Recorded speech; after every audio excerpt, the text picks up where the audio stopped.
Down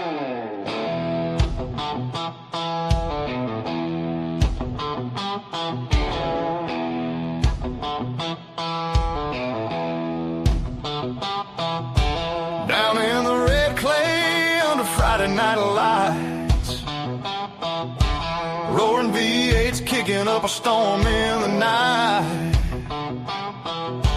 Welded frames rattling, tires screaming, hold on tight.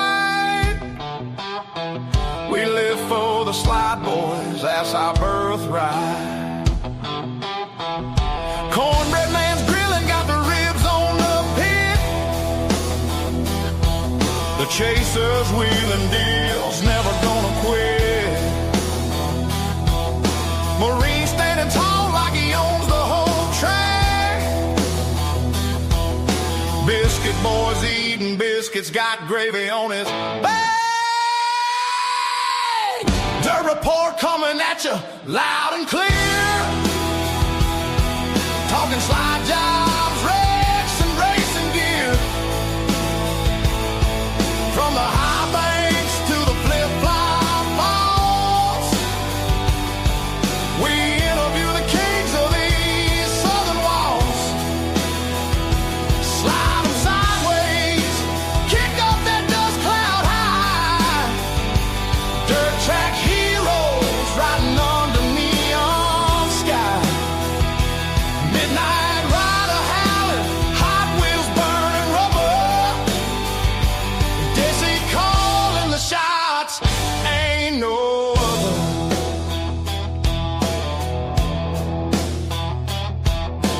Hot Wheels spinning donuts. All right, enjoying the song, but we got things to do, Dean. That's right. Welcome to the Dirt Report. I'm the Cornbread Man. This is Sir Chaser. We got Marine in the house. Marina's in the house for security, not on screen, but he guards the door. Yeah, he does. There may be some others that pop in. You never know if Biscuit Boy or Dusty or anybody will pop in, so that could happen. It's okay. He's watching me over here, so he knows I'm in line. Keep you in line. Yeah. Folks, we've got a special guest, Tim Norris, and I still have the friend. I was hired the same day at work. I don't know if you know Terry Norris at work. I know. Yeah. You know him, his dad worked there. So every time I see Tim Norris, I think of him. We've been friends forever, and now we have a new friend. That's right. And we're glad to have him. We thank you for Tim Norris being with us tonight. Thank you. From north of the border, but racing hard up there in Canada. Yeah. We're going to find out all things about his racing, his career. Welcome to the show, my friend. Welcome aboard. We take it as a high honor that people will give us some time. Right. And we appreciate it very much. You're now part of our family. If we can help you in any way, if you ever want to pop in, just tell some things that's going on, or be on the show and just hang out with us. That's right. You're part of the family now. You can do that. Yeah. Sounds great. Well, I appreciate the invite, guys. No problem.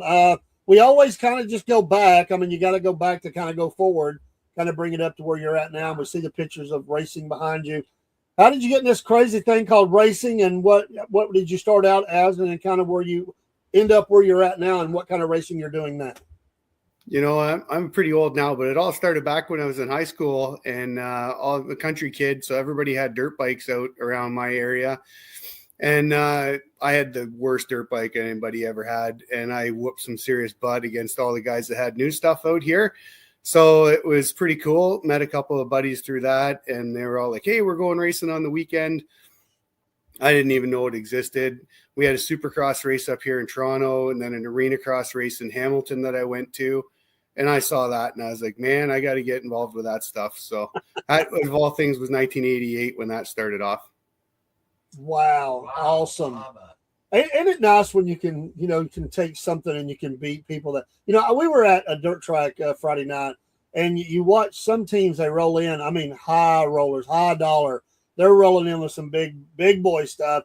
Then you see the guy that's got I kind of root for the underdog. You see the guy that has like duct taped his number on the door, and he's got every dollar he's got invested, and he's just happy to race. I root for a guy like that. He don't always win, but when they start tearing up the big boys, I kind of like that. Yeah, it's pretty cool. There's a few guys up here that race at Osh Weekend Speedway on the dirt that are doing that right now.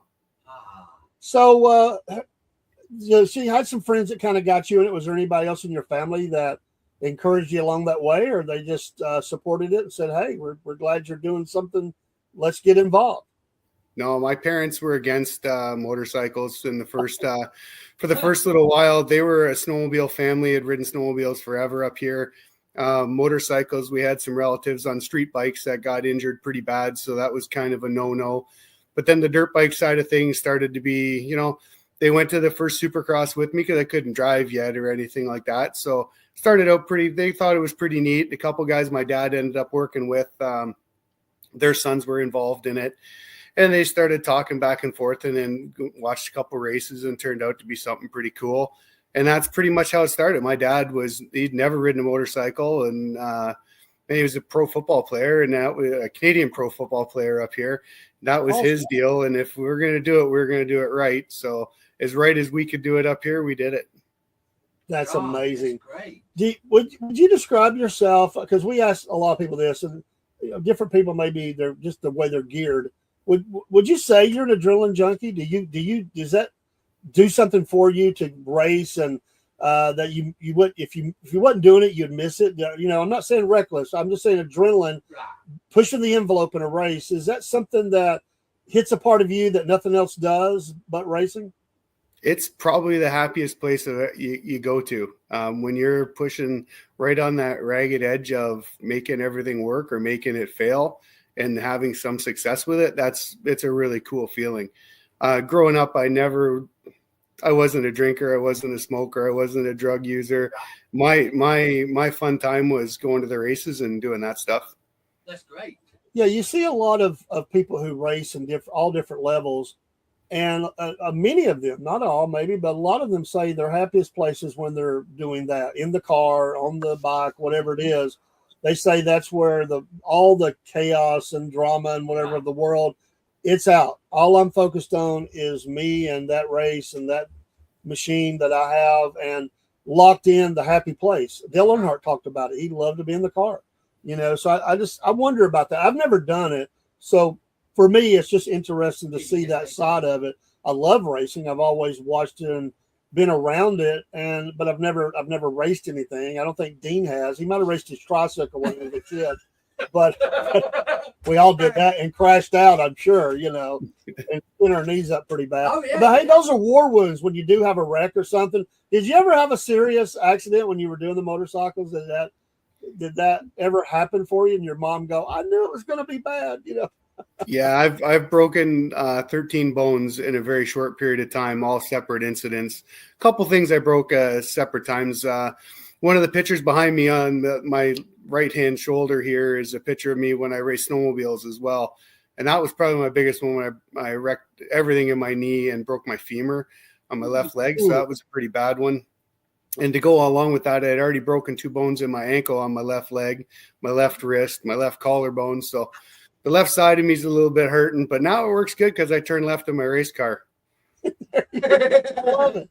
Kind of sounds like Evel Knievel, you know, he broke like every bone slice or something, you know, when it rains, you're like, oh, I want to just touch on something that you did before we get all the way up to what you're doing now. And I am absolutely fascinated. I would love for somebody to come on the snowmobile racing. I didn't even know it was really a thing because I'm not from there. I was born in Illinois, and I've been in the South my whole life. We don't see a heck of a lot of snow around here, but I think that is the coolest thing. I mean, I know even just going out riding, people go out for hours. But did you racing those? What's that like? I mean, that's a total different kind of racing, I would think. I mean, it's still racing, but what's that like to do that? Well, you're not on just a circle track, or you're going out, you're going trail. It's like Baja or something, right? I mean, so there's two different. Yeah, there's 2 different types. Like up here, there's like cross country racing, which is long distance enduro, which would be kind of like your Grand National cross country stuff in the US for dirt bikes. And then they've got the snowcross stuff, which is a mix between a supercross event for dirt bikes and a outdoor national event for dirt bikes. So it's pretty cool. When I started doing that, it was just getting really big and really, really popular. There was still a ton of snow up here, and the weather was always nice for it. Travel is big because you have to head north. Like I'm north of Niagara Falls by about an hour-ish, and we're traveling like 11 hours to get to the tracks.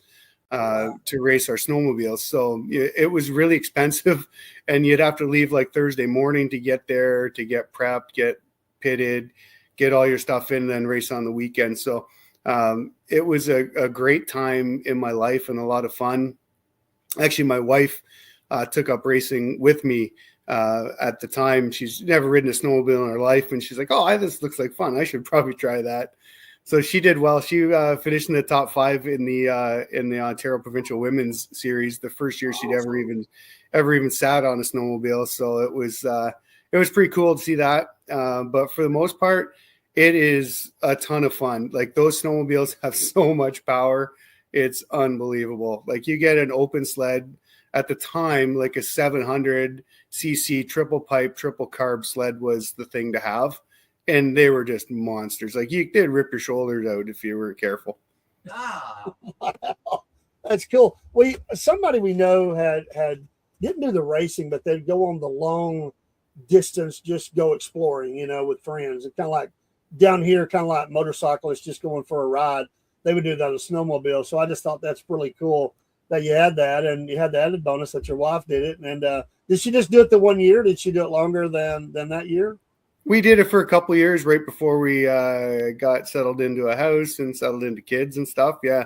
Yeah. And then there's no such thing as leaving on Thursday to go racing anymore. That was like, hey, you better start working some overtime to start paying these bills.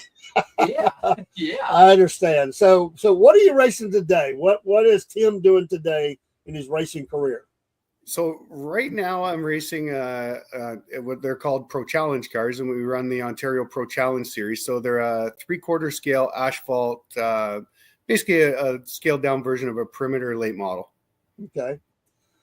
How many tracks do you normally, is there more than one that you're at, or like a circuit you're doing? So you are going to different tracks. How many of those, and how long does it take to get to those? So most of the tracks are within 3-hour distance of our home base. So it's not too far. It's pretty close. It's easily run up. Like, we just raced at Sawable Speedway this past, Saturday. And it's about a 3-hour trek with our truck and trailer combo. It usually takes about 3.5 to 4 hours because it's not the fastest rig going there. But, we take 3 cars in the trailer, and up we go. We decided to stay over for that event. It was kind of nice to relax on the ride home the next day, because typically we were up and back on the same day. So makes for a heck of a long race day. Well, sure. Yeah, it's a tough turnaround. How long have you had this car that you have now, the one you're racing? Is it fairly new or something that you bought off someone, or how did you get that? So I got that when I was injured. It's a funny story. So when I was injured in my snowmobile racing deal, actually, of all things, when I got my worst injury was on one of those nice little scenic snowmobile trail ride things that you were talking about. Unfortunately, I was the victim of a 13-year-old boy ripping down the trail just out in the middle. We're heading for lunch on a Friday, and just going for a nice little rip down the trail. This little kid pulled out to pass his father, who he's learning to ride snowmobiles with, and he smoked me super hard, and he wrecked me pretty bad. It took a better part of 10 years and 7 surgeries to get that healed up. Oh my goodness! And it's still not 100%, but I'd say we're a solid 70% in most cases. So waiting on a knee replacement and some other things to happen here in the near future. But it is what it is. But the car that I'm driving now, when I was injured from that snowmobile accident, I couldn't do anything. My left leg was straight as an arrow. I was on crutches for 9 months the first year. Then I had a surgery. Then I was, I think it was 10.5 months on a straight leg and crutches again. So through that, I knew a guy at the local decal shop and some guys through the motocross industry that said, "Hey, you should come and hang out with us. We're running the CASCAR Super Series up here." And I was like, "Oh, what's the CASCAR Super Series?" Turns out it's the NASCAR Canadian Series now. Really cool cars, really cool stuff. And I was introduced to a guy named Don Thompson Jr. from his brother Dennis, who I've known for a long time. And they're like, "Hey, we're looking for a spotter. Would you be able to help us out?" And I said, "Sure. I've never done it in my life, but I'd be happy to help you out." Anyway, turns out Don was one heck of a wheelman, awesome mechanic, awesome crew. Like the team was set up. The Fitzpatrick Motorsports guys, they were the top of the top. The home hardware sponsorship they had and everything up here was like top notch. They were the guys to beat every week. And I just stepped right into the spotter role for doing that. It was a pretty exciting time for sure. We went there and we won 5 straight seasons in a row. We won the Canadian Championship 5 years in a row with them. Very nice. Yeah, it was pretty cool. And it kept you close to the sport, even though Yeah. you were recovering and surgeries and all that. So what was the gap from the accident till when you actually started racing again? Was it the 10 years or did you get back in a little sooner than that? No, so I'm not the sharpest knife in the drawer. So what happened was Me neither. I met a lot of great doctors and a lot of interesting people that told me, you know, you're never going to walk straight. You're never going to be able to play hockey again. You're never going to be able to race motorcycles, ride a bike. You're going to have to get an office job. You're going to have to do all these things. You're pretty much done. And I took that, you know, for about the first month. And then I started thinking to myself, you know what, there's no bloody way I'm going to let this happen to me. So I took to my physiotherapist appointments, which I was going to 5 days a week. I took a photo of my snowmobile and a photo of my x-rays, and I had it posted at the physiotherapy place. And that was my motivation. And I was bound and determined that I was racing snowmobiles the next year. So March 20th is when I got injured. And then the next November, I was back on the snowmobile. I had rods and pins and screws holding my leg all together and stuff like that. My mobility was terrible, but I said, you know what? I'm doing this. And, you know, what's that saying? What fails to kill you makes you stronger. That's right. Yeah. That's right. What fails to kill you makes you hurt a heck of a lot more later on in life. Let me tell you that. But anyway, we were determined to do it. We did it. And I raced a few more motocross races after that. Wow. Had a couple of, I had a great opportunity with Morgan Racing Suzuki up here, and KTM Canada. I should thank those guys. They were fantastic to me. And then that led into the Suzuki ride where I just did arena crosses in the odd outdoor national. And I had, you know, my last national race, I finished 15th and an 18th for a 16th overall in our country. And I was working kind of full time, rehabbing half the time and just riding bikes for fun at that point. So it was pretty cool. Hey. Yeah, man, good for you. I always like those people. You know, I've seen that. You know, they tell you what you can't do for the rest of your life, and you say, "Oh, heck with that. We get one shot through this life." You know what? You know, I know you got to look out for some things, but if we all live, I mean, if we lived in a bubble, we'd never do anything. That's right. I mean, we have to do something, and I applaud you for that. And I want to say thanks for the like, Sophia Millar. I don't think maybe people they know you or just fans that have come along. Jason Robinson, thank you for that, and Barry, I know, thank you for the likes on the show. They're enjoying you being on tonight, and we appreciate that. And we have some different ones, and I'll try to make sure that there's no questions. Sometimes we'll get that, so I'm going to check real quick. On your race car, what kind of tires do you run on it? We're running Hoosiers on our race cars now. Hoosier Slicks, the F60. Oh, great. Nice. How much are those running now for you? I mean, we know the cost have went up. I'm telling you, if my wife's listening, I'm not telling you. We're a lot of money. I've heard it before. I've heard that before. Yeah. They're between 0 and way too much. How's that sound? No, a set of tires up here is a pro. Like we get hit pretty hard with stuff coming across the border from the U.S. So, like last year, they were $1,400 a set. Oh my gosh! God. Yeah.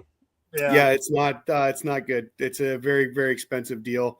It works out okay though, because everybody up here is kind of budget conscious a little bit, and they try to. We work on our setups to make our tires work better and work longer, but it's the biggest expense we have for sure. Do you have some sponsors you'd like to mention that's on the car? We certainly I certainly do. I got a couple sponsors that have been with me for a long, long time, a couple that have come and gone and back and forth. But my current primary sponsor is Levitt Machinery. and they are a forklift supplier and heavy equipment supplier for every industry you can think of up here in our country of Canada. So those guys, along with Hyundai Material Handling, have supported me for probably the last 5 seasons, and they've been a great group to represent. And I would never be able to do it without those guys. I've got Nor Heat Treatment. That's our new series sponsor. I got their hat on. They came on board this year as our series sponsor, so they're helping us out that way. They're helping us out with the points fund, some of registration costs, and some other things like that. They help us out bringing it in, importing some product in from the U.S. as well. So hats off to those guys for helping us out. Tirecraft, Dundas, those guys have been with me since 1988 when I started. The same guy has helped me out since then for all my tire needs and anything that we need for the trucks, the trailers, the race cars. Anytime we have problems, they're there to help us out. And Brian there and his daughter Ashley have been really, really good to myself and my family over the years. So can't thank them enough. Brian's auction service, if you get a chance to ever want to see some cool stuff going through auction, take a look at those guys. He actually owns the car my daughter races and the trailer that we tow every week. So really big help that he's bringing to us and the series to allow us to get all our tools, all our equipment, all the tech stuff, everything there that needs to be there. So it's just a really good deal. Absolutely. Shout out to all of them. Thank y'all so much for supporting Tim and racing in general and making sure, down here, one of the reasons we've had the racing show for a little over a year, we started the Dirt Report kind of in the gap between the NASCAR season, and we have absolutely loved it. Oh, yes. I was at a dirt track Friday night. We'll be attending some for the show and also just because I enjoy it. And the crowd was good. I was really pleased. A lot of cars. It was fantastic. We have had some closed down. What's it like for you in the series up there? What's attendance like? Are the tracks doing okay? Give us a sense of what you're seeing north of the border. It's a struggle up here. Canadian motorsports has always been lagging behind a little bit from everything that's going on in the U.S. I will say they've closed a couple tracks here in the past couple seasons, and it's made car counts at other asphalt tracks a little better, but it still doesn't help because now travel's expensive. Cars and parts and pieces and fuel, everything is getting a little bit outrageous up here. There's always hardcore people that make it happen no matter what, and I would probably put myself in that situation. In that, you do what you got to do to get to the racetracks. Now, up here, the dirt situation, Oshwegan Speedway, they're getting a ton of cars. They've got like a Thunder Stock division, the Bone Stock division, or Pure Stock for all the 4-cylinder cars, and they've introduced sprint car racing here as well. So they've got the 360 sprint cars that run on occasion. They've got the crate sprints that run. They'll get around 120 to 130 cars a night at the start of the season. Like it is fantastic. And Glenn Stiers that owns that track has put a ton of effort, a ton of money into it. And it's a world-class facility. Like the whole place is paved and concrete and beautiful, except for the racetrack. So it's pretty cool. It's a big, wide racetrack as well. So the cars got tons of room to run. It's pretty cool. Now the racetrack that I work at Flamborough Speedway. I'm the race director there. So I'm a busy guy. Not only do I race my car, but I'm the race director at Flamborough Speedway. I've been that for 5 seasons now. And our car count this year is starting to pick up a little bit. The track owners there, John and Frank Caselli, those boys, they're a little bit on the older side, and they're doing what they can to keep it going. They're putting up great purse money for the Pro Late Model division. They're bringing in we brought in the ISMA Modifieds this year. That was a wicked show. And we've got a huge super late model race coming up on a Tuesday night. When the next day is a holiday for us. We have a Wednesday off. Nice Canadian thing to do, put a Wednesday holiday in the middle of the week. It's kind of goofy that's how it happens, but it's going to be a good show for that. And we race 6 times at Flamborough Speedway as well. So it's kind of nice. It's going to be a good year for them. The weather's been not that cooperative for the start. It's been a week on and a week of rainouts and a week on and a week of rainouts, but it's coming along pretty good. Good. We've had 3 tracks in the general area to close in the last few years. One just recently. It was really refreshing to talk to the track owner. I was talking to his wife, who has all the information if you want it, because he was busy. So she gave us the lowdown and everything. They're doing really good. But one of the things that she said was, they wanted to buy the track, but somebody bought it in front of them. Well, they figured out just how much work goes into this. And the guy said, I can't keep up. So we ended up selling it to them. And she said they're not on race days. That's even longer. But every day they're there from 10 a.m. to 10 at night, just making sure, things are the way they should be. And they're growing. They're going into different kinds of racing and stuff. So that is awesome to hear. So a lot of cars, the crowds, what's the crowds like? Are they decent or not so decent, depending on, so there's a lot of variables, I understand. Yeah, a big Canadian crowd would be 5,000 people for a big event here. Like a huge event would be 7,500 people. Flamborough Speedway holds, I'm told, 6,500 spectators on the grandstand side. And they've got a fairly large grandstand there for a third mile kind of track, right? It's not, that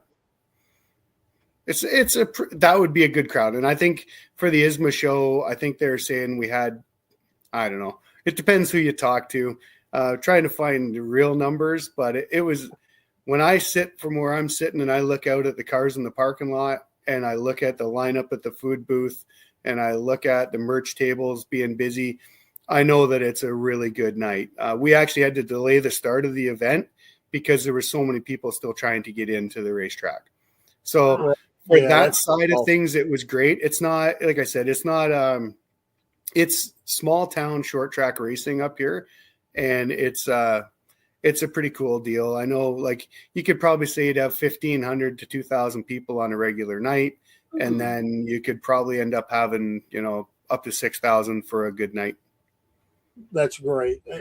What, down here, and now I just can only gauge, and we've talked to several tracks and we've been to some, down here we can get a pit pass. It's about $35 or $40 depending on where you're at. Yeah. What kind of pricing is it to get in a track? Just you don't have to say which one, just generally, what is somebody looking at if they wanted to get the whole enchilada, not just sit in the stands? What is that range like for a track there?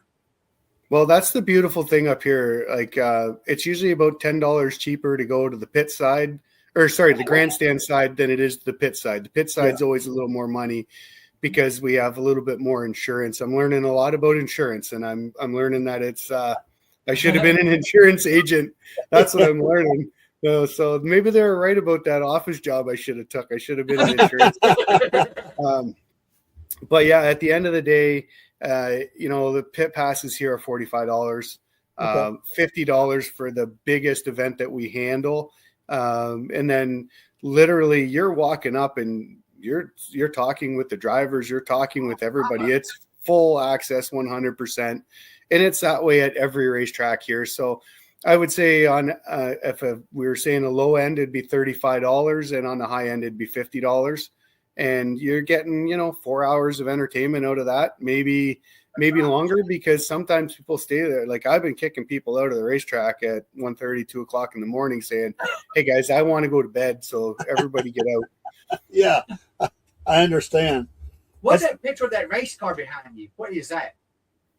The white car, that's my Ontario Pro Challenge car. Now, I apologize. You did ask me a question about that earlier. I've been lucky enough. I've been racing that same car in that same chassis since 2003. Whoa. Nice. So it's a fiberglass body, but it's the same front clip, the same rear clip, the same center section, same rear end housing. And I've had a ton of success with that race car.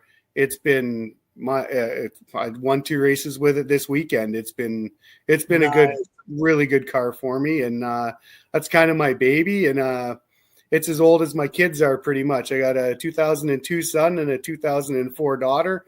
So it's right in the middle there. And my wife was like, really? You bought a race car when you had your first son? It's like, well, few tense moments around the kitchen table, let me tell you. Oh yeah.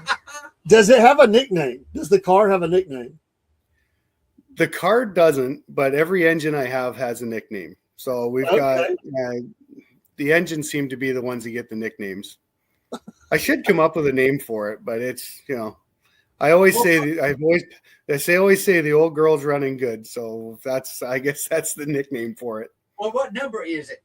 Yeah, what's your number? That car number is number 88. So when I started in the Canadian Motorcycle Association in 1988, everybody was getting 3-digit numbers.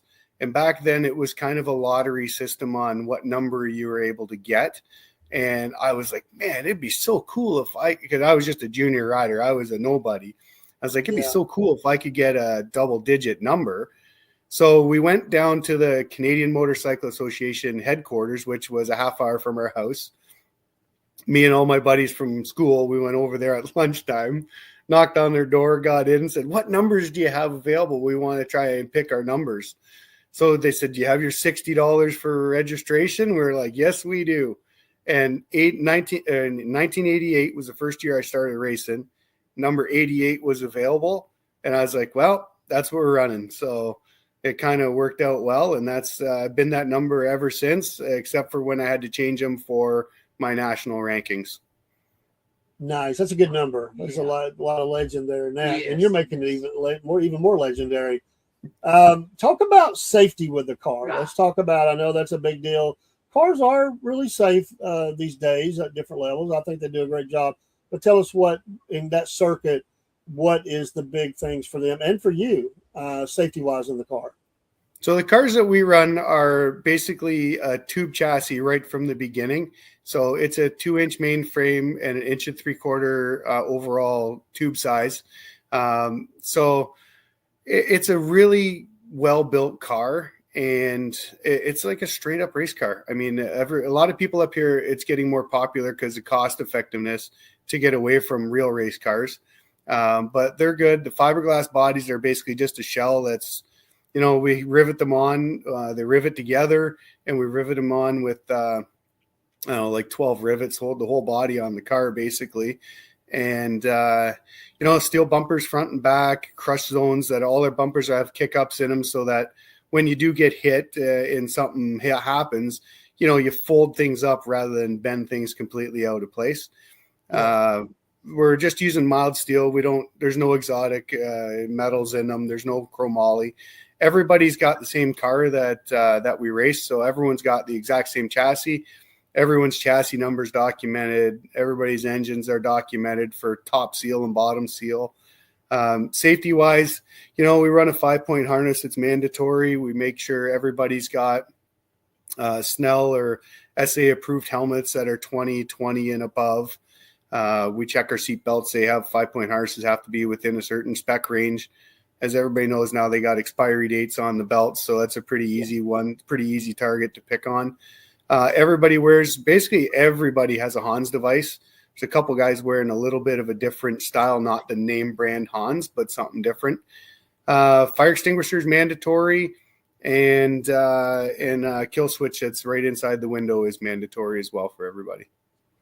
Do some of the cars have suppression systems, fire suppression systems? Some people do that, and down here it's not mandatory, but some people choose to go that route. Do you see that as well? Yeah, every one of my cars has a suppression system in them. They're not. The old CAS car teams and NASCAR teams, I just go buy all their old stuff when it expires from them, and it's still perfectly good. So we put it in ours. I have a 10-pound suppression system. I've got lines that run to the motor, lines that run to my foot area or my foot box area for me, and one that runs to the fuel cell area. So they're, up here you can get expired stuff like that for, at the time, $250-ish. And I mean, whatever, it's not so bad. But our deal is you have to have minimum 2.5-pound fire extinguisher in the car. And 2.5 pounds isn't a whole heck of a lot, but it's enough to get you out of there quick if you're awake. There you go. Yeah. And nobody wants to get burnt. What kind of things, when you go through getting the car, they're checking the car out, what kind of things are they gigging you for? If they may not but what kind of things are they looking for? Is that series looking at weight of the car or anything? Give us an idea of that when the cars are the techs are looking at them and everything. Yeah, so our tech is driven, like I said, we're a Canadian Ontario local motorsports group up here, and we basically don't have employees. We take care of the series. We run the scales. We do all our tech ourselves. So we have two girls, one that I coach in hockey. Actually, she's helping. She's my daughter, one of my daughter's best friends. She helps out doing tech, and she's not afraid to tell anybody anything. So she's the perfect person for that job. And then we've got another girl that helps us out for volunteer hours for her high school. And between the two of them, they know exactly what they're doing. They know exactly what they're looking for. It's our mandatories are the cars have to weigh 1,600 pounds at the end of the race. They have to be no more than 55% left side weight, and they can't be any lower than 3 inches to the ground.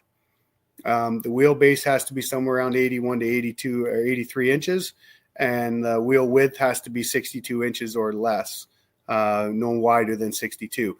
So we have all the tech tools to set that stuff up and check it really, really quickly.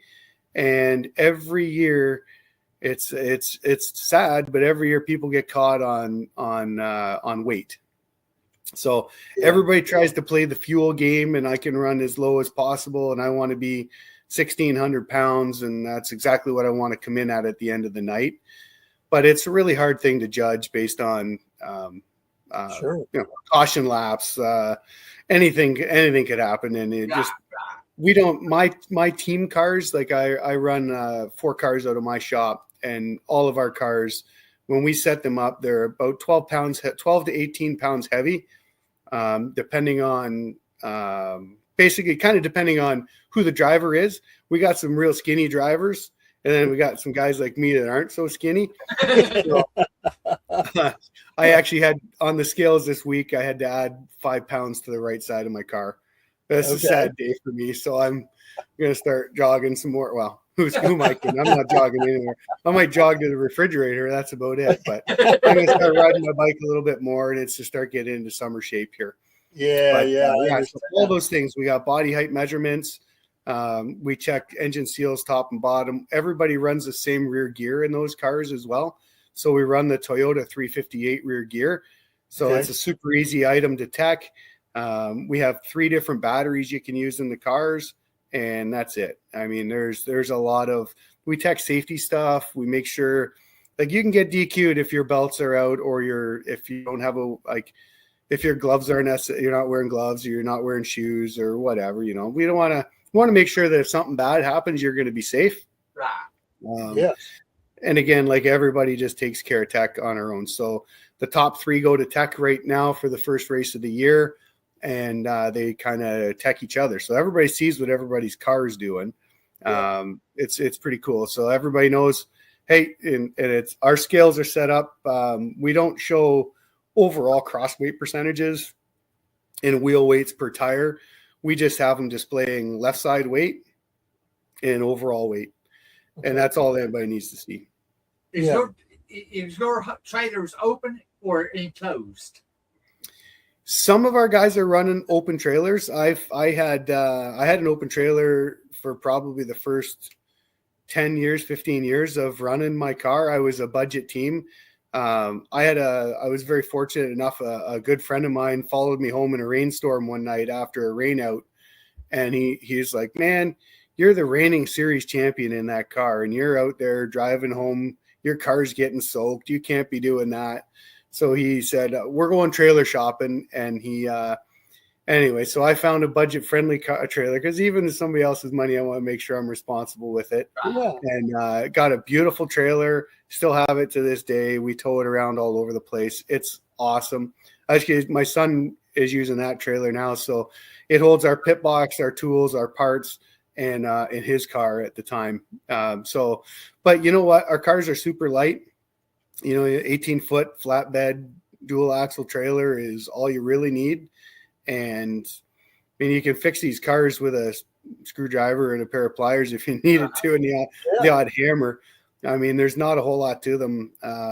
it's pretty simple. There's like 10 different bolt sizes on the whole car, and actually no, there's only 6 different bolt sizes on the whole car. So it makes life a lot easier. Have you ever crossed over the U.S. border and raced in the U.S., or you've just always been Canada?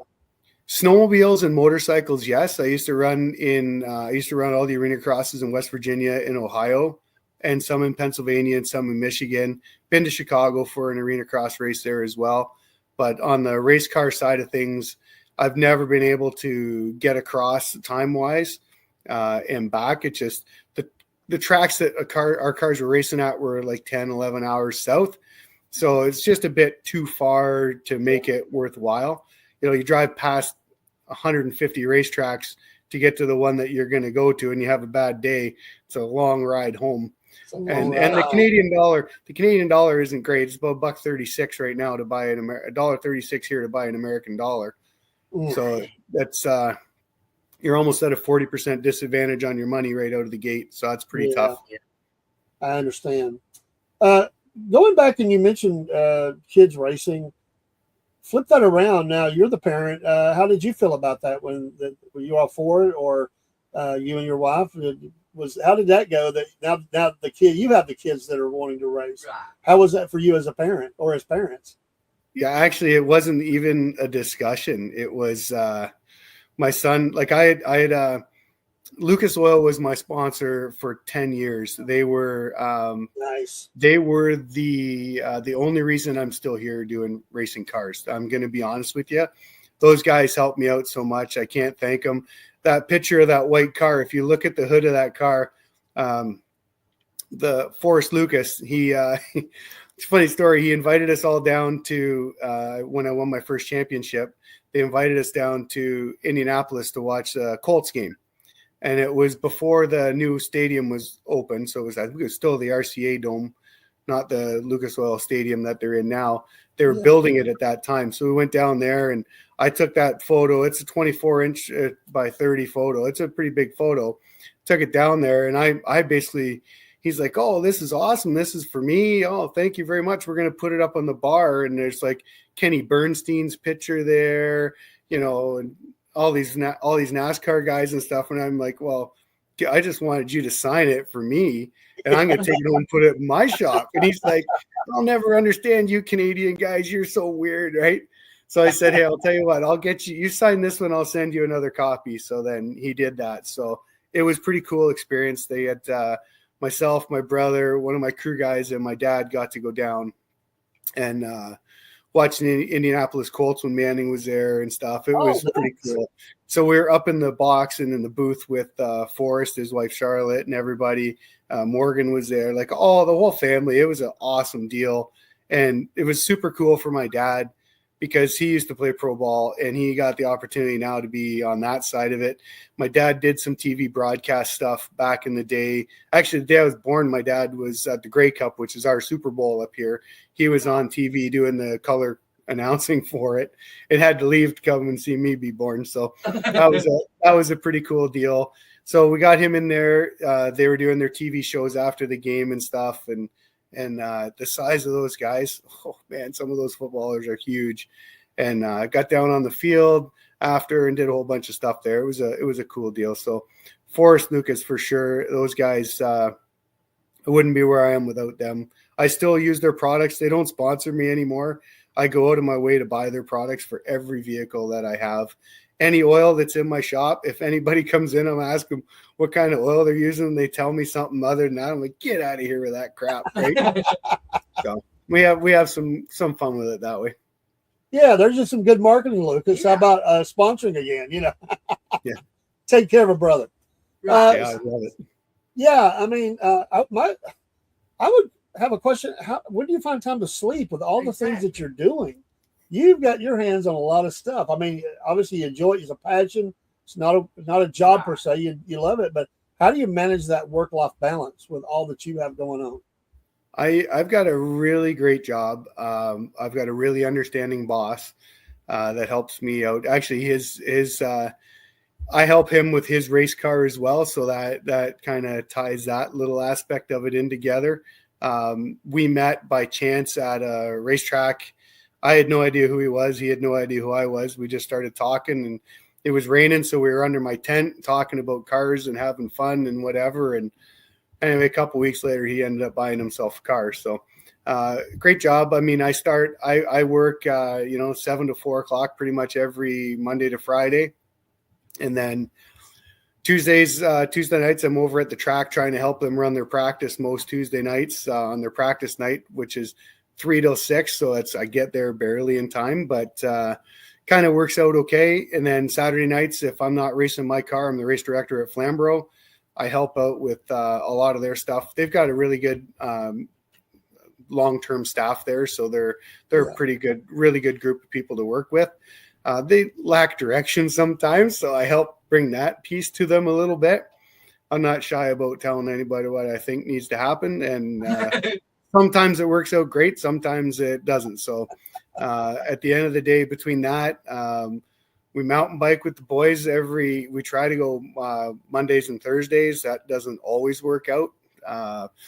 And then, man, hockey is, I play on 3 different hockey teams. So in the wintertime, I play Sunday morning league, I play Tuesday night, and I play Thursday night. My son plays a semi-pro hockey league, and he's all over the place on Friday nights and Saturday nights. So we put a lot of miles on traveling for him. My daughter, she and Jess, our tech girl, they both won back-to-back their second championships now for Ontario provincials for their U22 hockey teams. And so they're really good. So I'm at the rink probably on average 115 to 130 times a hockey season, just for bombing around for hockey stuff. So that part's like, race season's almost relaxing compared to what hockey is, to be honest with you. Amazing. Who do you root for in the pros? Who's your team for NHL? You know what? I don't really have a favorite NHL team, as crazy as that is. I love racing. I love hockey. I don't have a favorite race car driver, and I don't have a favorite hockey team.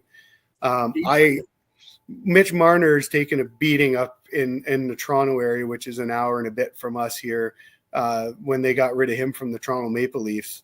And my brother is a diehard Maple Leafs fan, and we razz him every year because it's been like 67 or something since they won. Like, nobody even remembers that they ever won it. But every year it's going to be better. We're going to do good. So then Marner leaves, goes to Vegas, and he scores the fastest hat trick in playoff hockey history on Saturday night.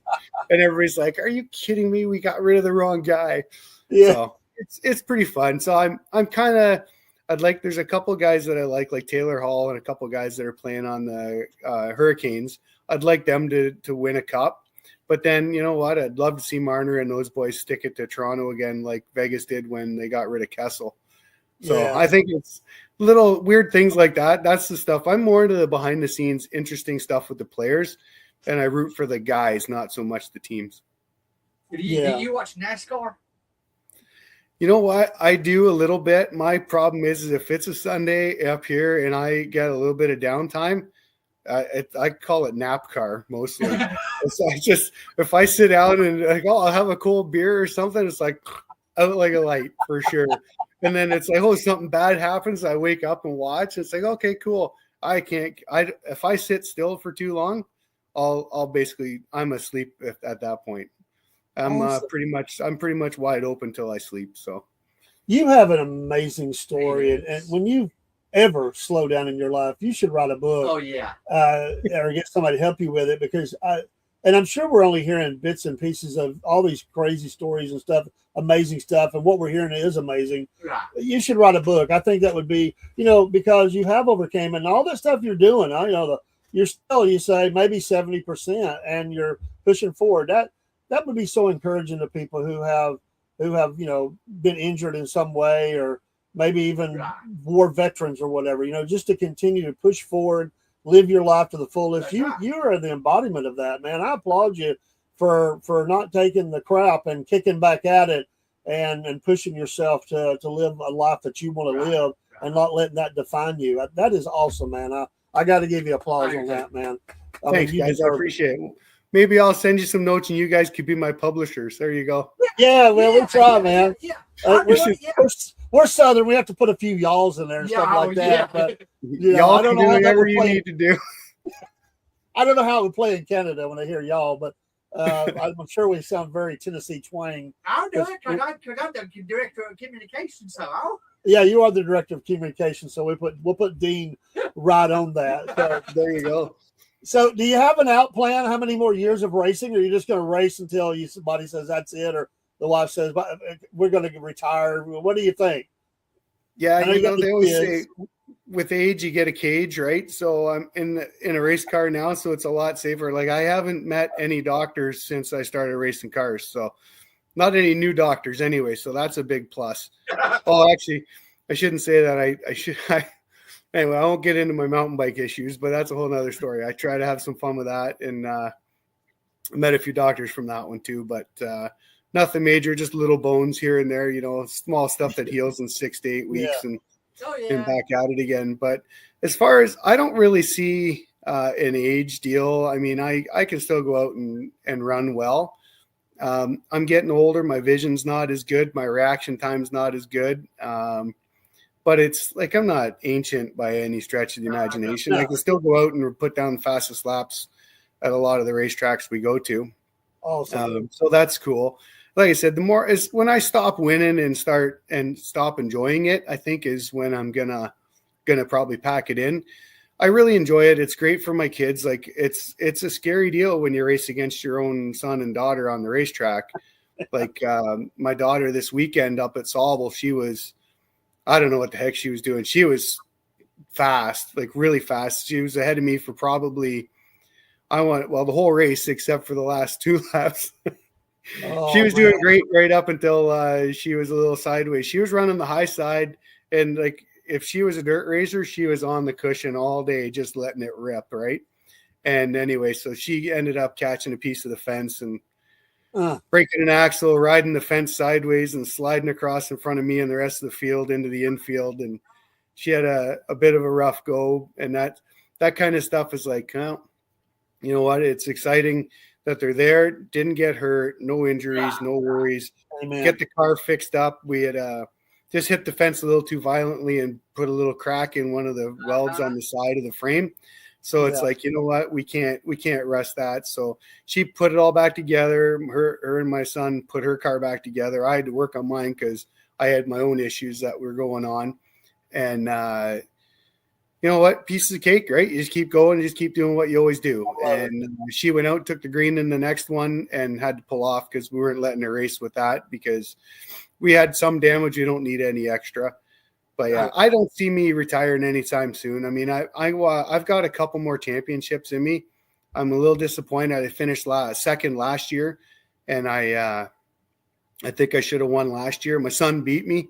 My son's beaten me twice in the last 7 years. So it's pretty cool to have those guys, him and my daughter. My son, I think, won 4 races last year. I won 8, and my daughter won 5, I think, of them. So pretty cool that the whole family is successful. And it's even cooler is all 3 of us run slightly different setups on the race car because we don't have power steering or none of that fancy crap, right? We're old school. We can adjust caster and camber and all that stuff. But for the most part, it's like 8-inch wide slick is pretty powerful tire with lots of grip on such a light car. And at the end of the night, you got to work your tail off to make that thing work well. What kind of gas do you use? We run straight up pump gas, 91, 94 octane, whatever you can get your hands on. Yeah. Nothing. Our motors are basically they're an older motorcycle engine, Kawasaki ZX11 motorcycle engine, and they are just a street bike motor that's got a ton of power. It was the fastest production bike all through the 90s, and it's still a great motor today. We put bigger carburetors on them. We put bigger exhaust system through it, and we got a different ignition system that comes with it. But everybody runs the same, and the pump in the middle, which is the motor, is basically nothing tuned up. It's not relatively high compression ratio, so we don't need good gas. We don't use it. Well, what's a price tag on it? The gas, like what's it running now? Oh, gas today, I think it was $1.68 a liter. So times that by 4 for your gallon, pretty much. Gotcha. And it's down right now. It's down. It was almost $2 a liter, not even 3 weeks ago. Wow. So it's getting expensive up here. You fill up a pickup truck here, it's over $200. Ooh. Wow. Yeah. We don't It's need to not complain cool. anymore down here, Dean. No, we don't. We got it really good. Yeah. Let me ask you: are race car drivers superstitious like other sports? Do you have a ritual that you don't want to break, or is there superstition? Rare grain. Most of us have our own little quirks that we got to work through on race day. Like I'm not a put my left leg in first guy, put my right leg in my suit first, or put the left glove on, right glove on. But I'm definitely on race day I'm a drill sergeant when it comes to doing stuff the right way, or what I think is the right way anyway. Yeah. And that is get to the track, get the cars out of the trailer, get them up on stands, check your tire pressures, check your fuel, do a quick go through of the car, run it over to tech once tech is set up, make sure everything is set up so that when we do our tech, it's after our races are done. So all our weights are post-race. So I make sure that when I get to the racetrack, I have 2 inches of fuel in my car. I run it over the scales, and it's like, okay, that's where we're going to run. I know exactly what my weights are. And then once I get done that, then I can kind of sit back and relax. And, but it's a lot of work. Like 4-car team is a lot of work. And it's, man, it can be trying at times when the crap hits the fan, as they say, like this week when everybody's looking for a cordless drill and who's got the rivet gun and who's got the rivet box. I need nuts and bolts. Who's got all this? And there's 4 cars all stripped apart and pieces hanging everywhere. It was a pretty cool deal. So we had to say, hey, let's just fix 1 car at a time here. Let's put all hands on deck and let's get through this. So it worked out good. So no wearing the same underwear for 3 races in a row if you won or anything like that. No, I do have to wear black underwear on race day. What? Black underwear. That's a deal. Do you wear green? Do you eat more peanut? Yeah, a lot of people don't want green cars or anything. We hear that goes no way green back. cars. Just black underwear and that's it. Like I don't know. I've been doing it so long. Maybe I am superstitious and I just don't know it anymore. That's great, man. Hey, I appreciate it. Anything that we haven't covered? I know we've hit a wide range of topics, but you have so many interesting things for us to explore, and we're just loving it. Is there anything you want to share with people that be listening to this or watching it, friends, family, people that never met you? Is there anything you want to share before we get off here? We've almost been on an hour. We did it. This is the time for you to do that. We want to give you that opportunity to give a shout out for something we didn't cover. Cool. Well, first of all, I want to thank you guys for inviting me. And it's awesome that you reached out and not knowing me from anybody. And great to meet you. It's great to see your faces and talk with you. And you know what? Anybody that wants to get involved in racing at any level, it doesn't matter if it's a pure stock car, a pro late model, a NASCAR team, whatever. Man, the people that are at the racetracks are really, really nice people. They're really open and really honest about everything they do, and they love help. So if you ever want to get involved with something, jump in and help. Go to your local racetrack. If you're a fan and you can't afford to go to your local racetrack because the prices are getting out of hand, go and talk to the owner of the track and tell them you go and work for them. Hey, do you need help with your cleanup crew? Do you need help at the front gate? Do you need help wherever? I'm the race director at Flamborough. My son runs the cleanup truck on the infield at Flamborough. My daughter used to work and run the concession stand there for years and years and years. So that's how we try to keep and stay involved. And then at the same time, it keeps the tracks, it keeps their operating costs down, keeps them happy. And then just try to have some fun that way. But yeah, it's a lot of fun. Get out to the racetracks. Everybody, it's so much fun going on there. Get your pit pass. They're not a whole lot more money, and go and talk to people. You'll be amazed at how much more involved you are. Like you asked me who my favorite drivers are, my favorite teams are, and stuff like that for hockey and for NASCAR. But at the end of the day, like your favorite driver may be just the local guy that runs a Thunder car or a bone stock. and go over there and talk to them, and you get to meet them and have a beverage with them at the end of the night and get some pictures, jump in their car, sit in it, and have a good time. We did that Friday night. And there were so many people we didn't get around to, and just fun. And then there's all those connections. They're just all connected. Racing is a community, and they're all connected. And you just find out that you know somebody that you didn't even know would be there. And it is fascinating. I mean, we're people, and we connect that way, and it's a great relationship build. It's a great advice about, there's always a need for helpers, and you can be around. That's a great thing. And I know down here, I mean, it takes a lot of people to get things moving, and there are some people on the payroll, but hey, it takes a lot of volunteers to do events, no matter really what the sport is. We do, they do the Ironman down here. It takes a lot of volunteers to move something like that, even with the money they have. So that is great advice. Thank you so much for being on. Thank you for giving us some of your precious time. I don't even know how you did it with all that you got going on. You're amazing. Thanks, and come back anytime. We mean that. And if your kids have got some merch, let us know. We'll buy some of the kids' merch. I didn't think you said you didn't have any, but if they've got some, send that to me back in an email. We'll buy a shirt, a hat, or something from them. Okay. Cool. Sounds great. Thanks, guys, for the invite. Awesome meeting you. Thanks to everybody that's out there that's tuning in. Appreciate it. And thanks, NC. NC has some great quips. We'll let you get out of here. We'll cover those. Take care, my friend. Thank you. And we'll see you around the racetrack, maybe. Thanks, fellas. All right. Very nice. Just an awesome.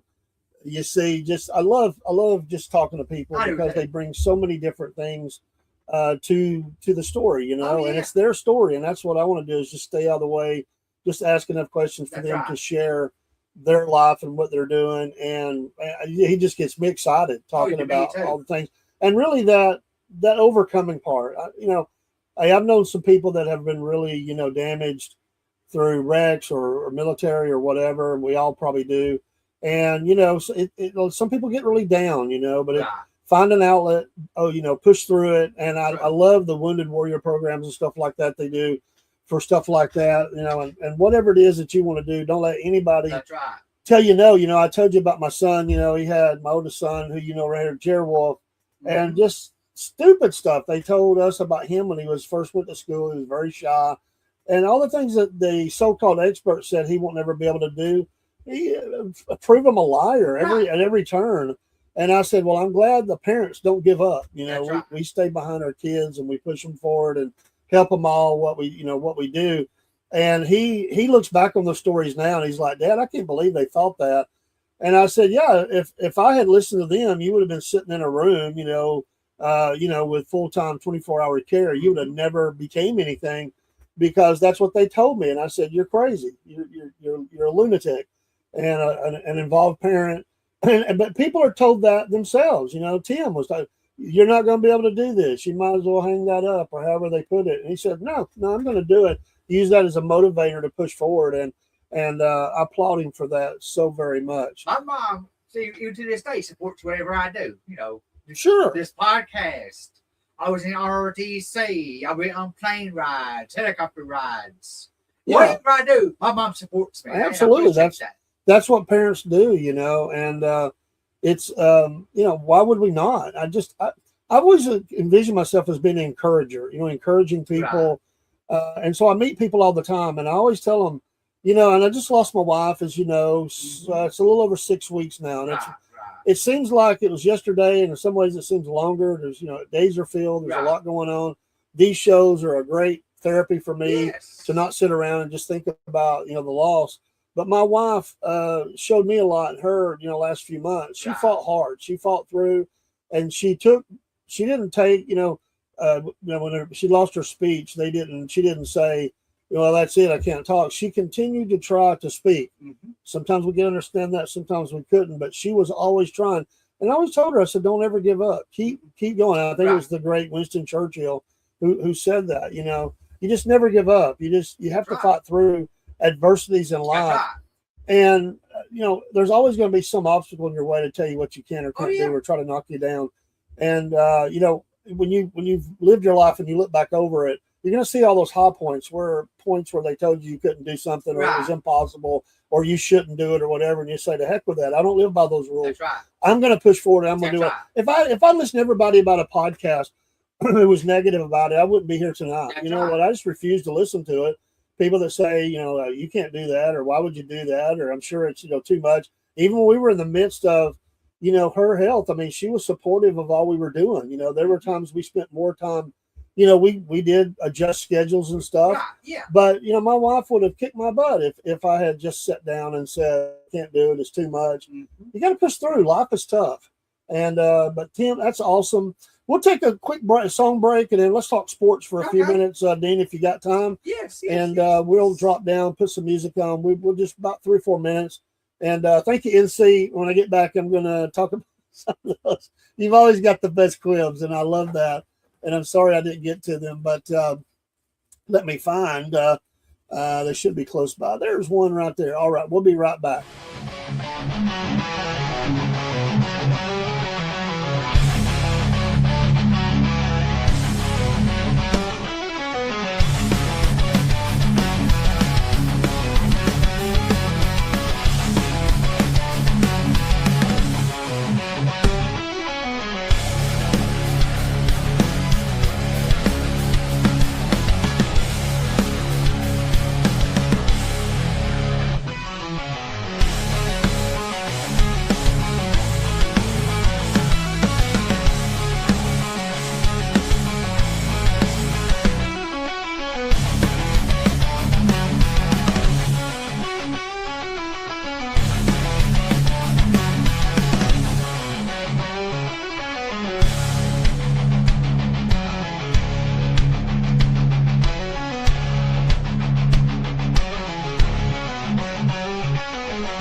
I love it. We're back, and Biscuit Boy is going to be joining us for a minute. If you did not see that interview, please go back and watch it. We'll be pushing that out. I wanted to go back, and I'm sorry, NC, he had some funny things, and we were running so fast. There was so much to kind of get in, but I like it. He said, I married a racing girl. Her idea of going topless is racing a convertible. I like that. I'm such a race fan. I once dated a girl named Camber. How much is gas if you're not the leader? Interesting. You'll know it was a bad race if he loves the track with brown. If he leaves the track with brown underwear, is this the knuckle up Norris that I've heard about on the Great Lakes circuits? No, not the Great Lakes. He only does north of the border. Right. But you know, I thought it was a great admission there that he did say, I guess I am a little superstitious. Yeah, He has to have the black underwear on. that's right. Some people might not care. I find that interesting. I don't know. Well, black why. underwear does hide stuff. Yeah. You know, it might hide that racing streak that he gets. Oh, Biscuit Boy, we're glad you're here. If you go back and listen to that, you'll be blessed. Hey, did you get my text just now? Brother, my phone is dead. I've been at the gym and I just got in, made some shrimp and zucchini. And now I've got my computer out. It was dead, so it's plugged in right now. I hope it How doesn't. big a boy are ya? Yeah, just how big a boy are you? Well, I'm about 6 foot 170, somewhere around in there. Be sure to join us every Saturday on it'll be on the Substack. It is behind the paywall, but our new show, we're 2 shows in. This will be show 3 coming up. Just how big a boy are you? Hey, I got a friend of mine that said he would love to come on the show. Okay. Love to have him.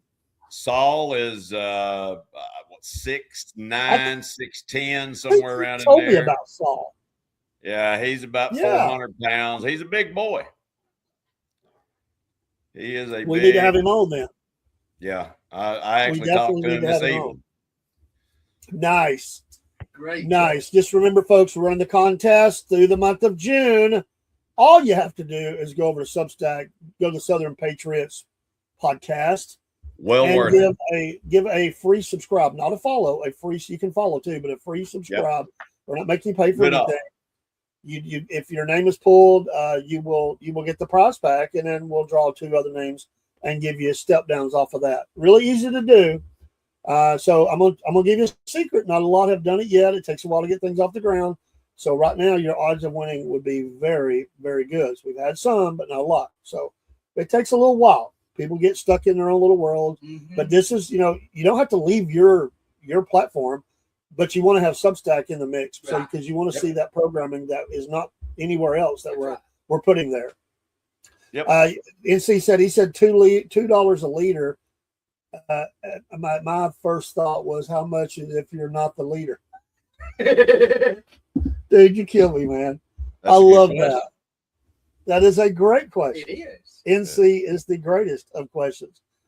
Well, let's talk a little sports. This is the SFP sports time frame. That's right. And if we look at some of the baseball, the Braves, Baseball. the Braves are still the best record. in Yeah, they baseball. are.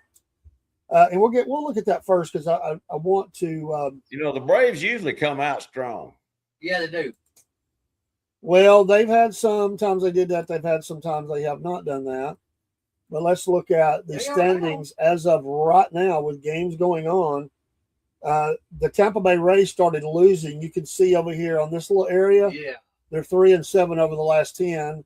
And the Yankees have played better, so they've closed it up. They are in a dead heat right now in that division. Toronto was supposed to be the dog in this one, just running over everybody. They're not too far out, but the Braves just whooped up on them, so they're 7 out. Baltimore 8, and the poor old Red Sox 10.5. Yeah. Cleveland is leading in the Central. That was a 2-game lead. They've done very well over the White Sox Twins. Tigers are a great disappointment. Yeah, they are. And the Royals, the West, the Mariners, the Rangers, very tight. Athletics. I'm really proud of the Athletics. I think they played really well. This division's not played great. Around 500 ball, but they're all staying within range of each other except for the Angels. But the Astros a little lower there. But I'm proud of the Athletics. I thought they did a good job. There are those Braves. Yeah. 45 wins on the season, 21 losses. They are 8-2 over their last 10. They are up a full 9.5 games on the Phillies. We just need a little bit. We need to get them over 10 games. That's going to be very disheartening for them to go 10 games over. But they're That not is in true. first straight. Mhm. The Nationals are 12. The Marlins usually would be considered the basement team Right. or the Nationals. They are 14 games out.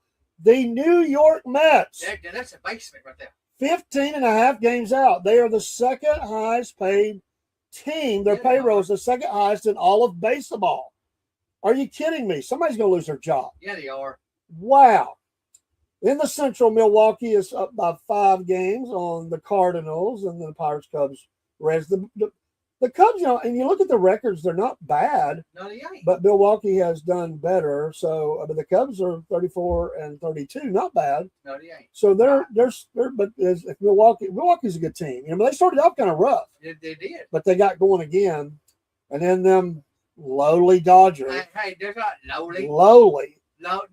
42 and 24. They're 6 and 4 over the last 10.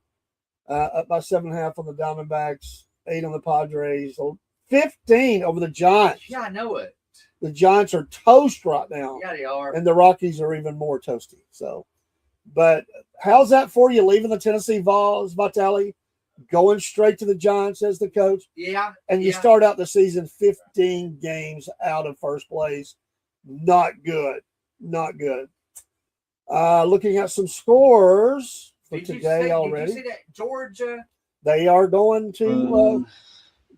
I need help fixing my sink. They're going.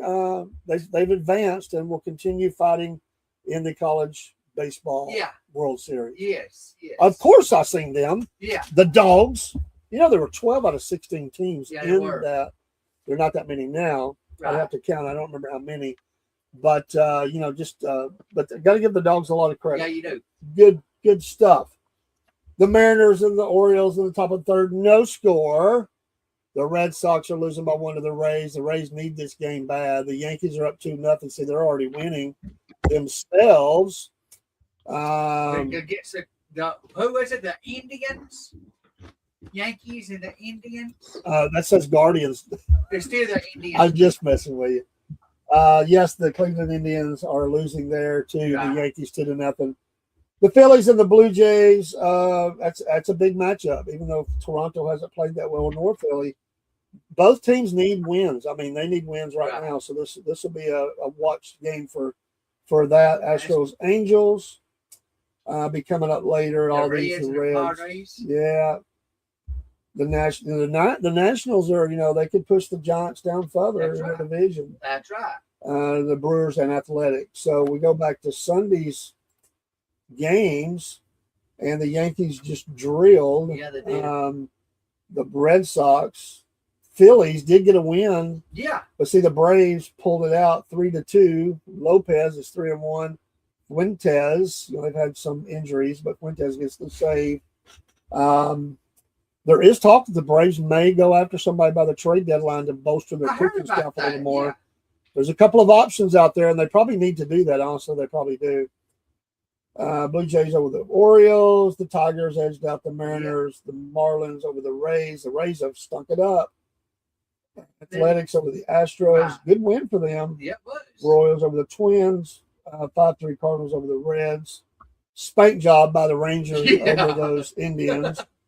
And another spank job, the Brewers over the Rockies 12-4. Diamondbacks over the Nationals 5-1. And then we see, these had some football scores Sunday. Yeah, it is. Angels 13, Dodgers 5, Dean. I know. I love that. I knew And you would. And the Mets got to win 7-3 over the Padres, and the Giants did win on Sunday 2-1. So big series. It's getting closer Oh yeah. to the midpoint as they go along. Let's see, we've got some of these teams are getting there. There's a few more games to go. We'll get to the All-Star and all of that. So, but how about it? Give it up for the Braves, man. Yeah. 45 wins. They were Yeah. predicted to be third in That's that right. division. That's The right. Philly fan, I haven't forgot that dude's video where he was saying, you think you got to win, but by the end of the season, we'll be killing you. Yeah. Nobody knows your pitchers. Right. Well, dude, you're getting smoked right now. That's I right. wish I knew his name. I would call up to some sports radio station up there and I'd call that dude out. I would. What's You his know, name? I don't know his name, man. I need to go back and see if I can find that video. No, we need to find out just how big a boy he is. Exactly. That's He right. did the video from inside the stadium after the Braves had beat them. And he's Yeah. like, enjoy it, Braves fans, because by the end of the year, nobody's going to be able to see you for how far you're behind, and the Phillies will win it all. Not big enough, huh? Not big enough. So Well, you know what? Some people's mouths are bigger than. Well, I'm not going to say that, but you know what I mean. I've heard it before. Don't bite off. Don't bite off more than you can chew. I've heard that. Hey, since Biscuit Boy missed a race, I just want to back up a little bit. And we mentioned it a little bit, but since you're here, just the overall blessing of going to I-75 racetrack Friday night. Paul, we had a great time. Most definitely. That was the only thing that could have made it any better at all is if Chaser would have been with us. If Chaser had been with us, we had Jared Wolf there, and two of my granddaughters were there. Yep. Scott, bless him, the 3-dub. And he took an impact there towards the end. He was doing so good. Have you talked with him since the race? No, but I do need to send him he won. Well, I did a post and he did a post. I've been reading his post. Right. And folks, if we need to put the link up for his YouTube. He does about a 30-minute show each week and puts it up on his YouTube after the races. But he, he just said, stuff that he can get fixed and move on, and something happened. Something broke. He was going into that corner. Yeah. Something broke. He slowed way down. Because that's what the guy behind him was flying. Yeah. Lifted the car up off the track. Yep. And sure then did. But fortunately missed major damage. It wasn't too bad. Those things are built pretty tough. Yeah, well, he's pretty tough too. Yeah, he is a tough boy. He's a big old boy. He's tough you know what? He gets out. He was doing great. He was reeling in the leader. I mean, he was. Little bit by little bit. He was really he had come from fifth all the way up to second place. And I mean, he was eating them up. Y'all be good. Now I'm off. I'll go with y'all. Well, we're going to do it. It was really started out as a trip for me and my son. Since the passing of his mom and my wife, we were just trying to spend some time. And Biscuit Boy wanted to go, and we're supposed to take his grandson. We got to go do it again. We'll be back up there. The folks, go up there and support them. It was a great turnout. But there was plenty of seats left. But great turnout. We got to eat some good old hot dog and stuff, fries and hamburger. I'm gonna tell you what, that hamburger was pretty good for racetrack cuisine. Yeah, man. And we're gonna have an interview soon with the track owner. Yeah. We worked on that while we were there. Talked to a lot of drivers. Yeah, I need to give him a call. Yeah, we need to follow up on that and get him in. We'll be going to Fort Payne, also Chatsworth in the next 3 to 4 weeks as well, if they have a Friday night race. But I think I looked at today. I'm trying to remember which one it was. I think Chatsworth may be having a Friday race, so I got to look at that again. And hey, I want to tell you what I'm excited about: the Sunday go-kart races they're going to start having. Apparently, they had a pretty good turnout. They started it Sunday, and they had a pretty good turnout, from my understanding. So I think that's going really good. We need Dean out there in the go-kart. He needs to. I'd love to see him out there driving. I would do it. But 65 acres there near Sweetwater, Tennessee. Get out there to the tracks. Great. It was just a fantastic night. Beautiful. The only person that didn't have a good night was that dude that wasn't at the track, but he took a run like a Dukes of Hazzard's liftoff in his SUV or truck or whatever it was. That some guy told us about. Yeah, the guy that I was talking to that witnessed it said that he was at least 20 feet off the ground. Dude took a ride, man, and walked away. Yep. Dude took a ride, man. Serious Duke's jump. Maybe Evel Knievel. I don't know. But it was a great time. And I want, again, can't say enough for Scott, his dad, and the kindness they showed us. My granddaughters loved it. I figured they'd be on their phones all the time. They really stay engaged in the race. And every time I looked at them, they were paying attention, So, and not that they didn't take time. We all did. But they were good. And let me say, the reason I brought this up, really, and I forgot about it in the last show, but the prayer that was prayed before that race, that was an awesome should be the model prayer for everywhere prayers are done. Yep. I mean, I wish I knew who that was. I'd like to shake his hand. He laid it all out there. I mean, basically, he gave salvation for his prayer, and I loved it. I loved it. And lifting up the Lord Jesus and talking about the need of the Savior and His precious blood. We all need to do that. We all need to pray. Absolutely. This guy just, man, I was amening before he got done. Hey, I want to tell you what. I thought there at the end he was going to go boogity, boogity, boogity. Amen. I almost thought the same thing, dude. I thought he's going to do that. He's going to do that. Well, Dean's got some notes, and you know, we lost a legend for us Braves fans. We lost a legend. I loved watching him play. It's sad to see him go. I hope he was a Christian. I don't know. Who's this? I like to hope that he's there. Dean's going to tell you he's got some notes on a Brave we lost. It's been a week or so ago now, or 2 weeks, something like that. I think. 2 weeks. So, Dean, take it away. Brought to you by the Ascending Group. If you need help with your finances, this man right here. Hey, just contact us. You've got our email. You can contact Wolf Nation Network. You can contact me personally. You can contact Cornbread Man. You can contact Chaser. You can contact. There's a lot of contact points out there. But if you need help, we're here to help you, and we never charge our clients a penny. You know, call me. I'll lead you to the right person. There you go. There you go. He is the chaser. He'll chase it down. Yes. All right, Dean, go ahead, son. Robert Bob Horner, born August 6th, 1957, Junction City, Kansas. Died May 26th, 2026, Irving, Texas. 68 years old. That's young. He was. Batted right, threw left. Professional debut, MLB, June 16th, 1978, Atlanta Braves. NPB, 1987, for the Yankees Swallows. Last appearance, NPB, 1987, for the Uconta Swallows. MLB, June 18th, 1988, St. Louis Cardinals.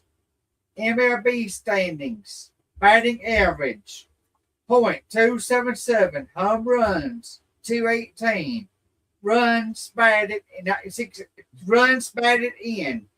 685, NBB statistics, batting average, .327, home runs, 31, runs batted in, 73. The teams was Atlanta Braves, 78 to 86. Uconta Swallows, 87. St. Louis Cardinals, 88. Career highlights and awards, All-Star in 82. NL Rookie of the Year, 78. Hit 4 home runs in 1 game. July 6th, 86. Golden Spikes Award, 1978. That was Robert Bob Horner. Yeah, and he had a tremendous stroke. He was one of those guys that he didn't have a lot of play in his arms when he swung. It was compact, it was powerful, and barring injury, I really believe this guy would have hit 500 home runs. I'm telling you, he was a machine but he just couldn't overcome the injuries. Everybody liked him. He was a pretty good fielder, third. He was consistent. You know, and Dean, I've never been to the Japanese league. I would have been cool to go over and see that. Yeah, it would have been. But that was a way for Major League Baseball players, and has been for a long time, to extend their career. Right. Even NBA players. I mean, the European leagues and all that, you can make some real good money over there. So when it dries up here, you go there, and then sometimes you get an opportunity to come back, get healthy, you know, show what you can do there. And then sometimes, like he did, got to come back. But it really, the heyday was those first few years. He had an injury he just never really got over, and I think it affected his wrist, if I remember. I think it did. He just never really – it just was never right again. Did the best he could. But this guy was a basher, man. He was. He was a basher. And he had a 277 average. He wasn't a strikeout king. He did really good. So he was in Japan twice, you know, in the minor league series. Yeah. I remember that. I'd forgotten he played for the Swallows. That was kind of a team. I think Julio Franco and some others had went over there and played for a time, and then some of them came back and played in the MLB. Now we're seeing all these players that are coming from those leagues and coming and being stars in Major League Baseball. But it's a shame. Anybody that's from that era remembers, Horner, Murphy, Negro, all those, and there's many, many more. Right. But that's for me and my, I really started watching the Braves around 1974, 5, somewhere. And my dad always watched them. So when, I remember when, Murphy was playing catcher and it didn't work out. He'd throw the ball over the guy's head. Those were hard seasons, but they showed promise of what they could be. And it just didn't happen. But years later, they did get the championship. Right. And, but he was well liked. He was a really good guy. And prayers to his family and friends, fans. And, death is 100%. It wins. That's right. At some point with everybody. Right. And I do hope he was a believer. And I do hope he was a follower of Jesus Christ and was born again. And that's a guy, you talk about people you want to sit down and talk to. Oh, yeah. With eternity, there's no question. There's not even a thing called time. But you would have the ability to do that as much to your heart to content. I would love to sit and listen to Horner talk about his Braves days. That would be a lot of fun. Thanks for doing that, Dean. You're welcome. Like I said, for a short time frame, he was almost as feared as anybody in the game for the home run. The guy had a great short. We need to pull some highlights. Yeah. I'll do them in a way we won't get gigged, and we'll show some home run highlights from him, and we'll see what we can get. Biscuit Boy's back. Oh yeah. Thought Howie took him out. I did too. Well, I had a couple things I need to do. It's raining out here. But yeah, we've had a lot of rain lately. Yeah. We've had a lot of rain. I'm tired of rain. I'm sick of it. You and me both, brother. Yeah, folks, we're already into June. It won't be long. The football will be cranking up. That's Looking forward to that. College and pro and all that. Football time. There's in going to be a Tennessee. lot of. In Georgia, not Tennessee. Georgia. Get that right, boy. Well, both. Boy, I'm a Tennessee and a Georgia fan. Tennessee. I just am. You know why I'm a Tennessee fan, right? No, Did I tell you why I'm a Tennessee fan? Would you live in Tennessee? No. When I was growing up, my dad's favorite football team was whoever was playing Tennessee. So I became a Tennessee fan. My dad hated them. The rebellion of children and youth. That's it. Yeah, you hate them. I'll root for them. I figured you might be a Hoosiers fan from Indiana.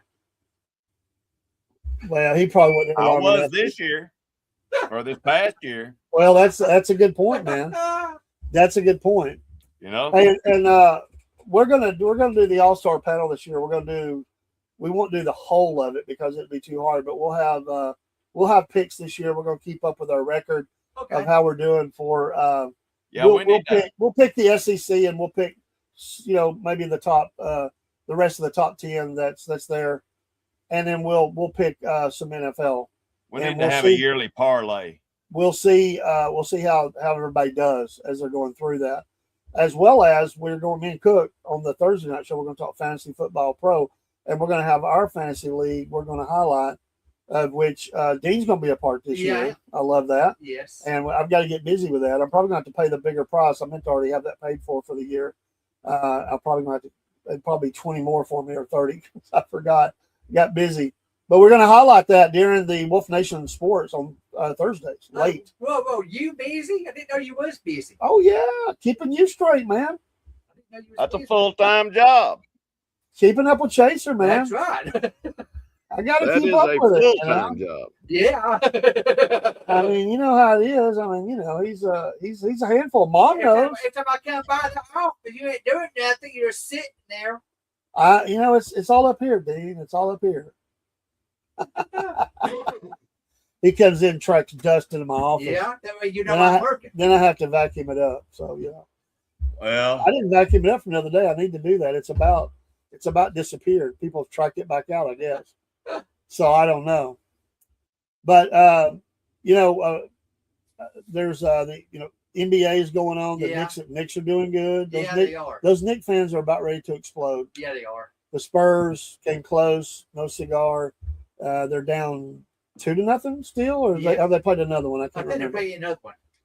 Maybe I don't remember what the last one was. Let me look at I that. heard they were shutting down the area because Trump was going to be The there. president's coming, Yeah, and they didn't let them have their little party they wanted to have out front. So security is very, very tight. Yes, it is. And let me look here. So it is the next game. It is tonight. Right. Yeah. And so we will see how that goes. That is back in the Garden. Right. So it's a big game. The president will be there. Security will be very, very tight. Oh, yeah. And we'll just have to see. And it is still 2-0. The Knicks lead the series. Of course, you have to have 4 wins to win it. If they win this thing, there's going to be some cars burning. Bank on it. Yeah. Bank on it. Yeah. I don't know why they do that, but they flip cars over and set it on fire. Stupid. But it will happen. Well, they need to put some decoy cars out there, you know. Yeah, they do. You know, something that they can burn. Like PT Cruisers. But hey, speaking of burning, right over here in my neck of the woods, Saturday, a fireworks trailer caught on fire on I-75. Sure did. And I mean, right down the road from the house here, and it was a fireworks show. Glad everybody's okay. I am too, yeah. But it shut the highway down both ways for quite a while. Yeah, it did. That was a sight to behold. If it had been dark, it would have been even better. Oh, Can you imagine that? Yeah, but it was shooting. You could see it. It was shooting back into the woods and everything. I'm surprised that, well, fortunately, it's been really wet. So right. We didn't have any fires. Awesome. Oh, yeah. All right, folks, that's our show tonight. We thank you, Biscuit Boy, for joining. Yeah. And we'll get Dean out of here and Marine, and we've had a good time. We did. Well, we left one driver we didn't get the interview with, but we'll pick back up with him. We'll figure out what happened. He said he had other commitments that came in hand. Things happen, so we'll get him back in. Yeah. And thanks for watching, folks. We appreciate it. The Wolf Nation Network is on the move, and we want you to be a part of that. It's a lot of fun. We want you to have fun. Come join us. Come join us. Join the pack. Join the pack, baby. Dean, one last thing. Dean had a little problem with one of the videos about the pack. He did not like that LFO Warrior comment. No, LFO Warriors stick together. No, I'm from Ridgeland. Well, I'm not no warrior. Well, I'm a Panther. That didn't say that every wolf was a warrior. It just said that us warriors stick together. Listen, do you feel a little insecure here, Dean? I mean, It kind of sounds like it, but I don't know what I am. I went to so many different schools. I could be a Trojan. I could be what is Baylor called? Raiders. Red Raiders. Macaulay. Hickson. Soddy Daisy for a while. Rossville. It's probably easier to say what schools I didn't go to. I didn't go to that crappy school over there in Chattanooga Valley. I forget what the name is. It starts with an R. I can't remember the name. Ridgeland. I think you're talking about Ridgeland. No, I'm just joking. Ridgeland's a good school. Our good friend Miss Jenna Turnipseed is a coach, teacher. I didn't know her. I know that name. She's fairly new. She was running for Marjorie Taylor Greene's seat. Oh, okay. Yeah, and she's awesome. Yeah. Her family is awesome. Her son, I believe, is getting into racing. Oh, okay. There's a lot. They're a busy family too. There are no flies on them. No. Heard that. But none whatsoever. Folks, don't forget to. We'll probably be back on with news and sports tonight. Wolf Nation. We'll see. Get the closing scores. Don't forget First Light. Don't forget First Light at 5:30 a.m. And a new show that may be debuting here this week, the Wolf Report at 12 noon. Knocking that idea around. Probably recorded, a lot of them, but the Wolf Report. So be looking for that. And as always, you can reach out to us if you would like to be a part of the First Light. And we are super excited about First Light. Most definitely. So we'll drop everybody down. We'll get out of here. Don't forget, Saturday morning, 7 o'clock. Saturday morning, 7 o'clock for the full hour. Then the Cornbread Man and Biscuit Boy morning show. Then we have that taped. Just how big a boy are you? That's it. Pop ain't big at all. That's what these two told me. Come on. Georgia Bubba and Uncle Jeb said you wasn't big at all. You're gonna be hearing from them within the week. Within the week. There's things Who do you they've got think you to say. are, Hulk Hogan? He wishes. Yeah, he wishes. That's Biscuit Boy. Don't be Right. Hulk Hogan. Hulk Hogan's dried up, man. Come on. You look more like China than Hulk Hogan. Say that again. You look more like China. Remember China? Oh yeah. China was a big old girl. She was, bless her heart. She was twisted up in the head though. But Yeah. my goodness. And yes, folks, we do have a wrestling show on the way too. So Yeah, I we can't got wait. some ideas that we want to do that. Trying to hook up with some old guys that've been doing it for a long time and see if we can't get some of them to come on the show. But we're working on it. We're working on it. Saw a great biography today on the Ultimate Warrior. And Oh, okay. Nice. Really good story. Nice. Really good story. All right, folks. We'll see you when we see you. Thanks for watching. God bless you.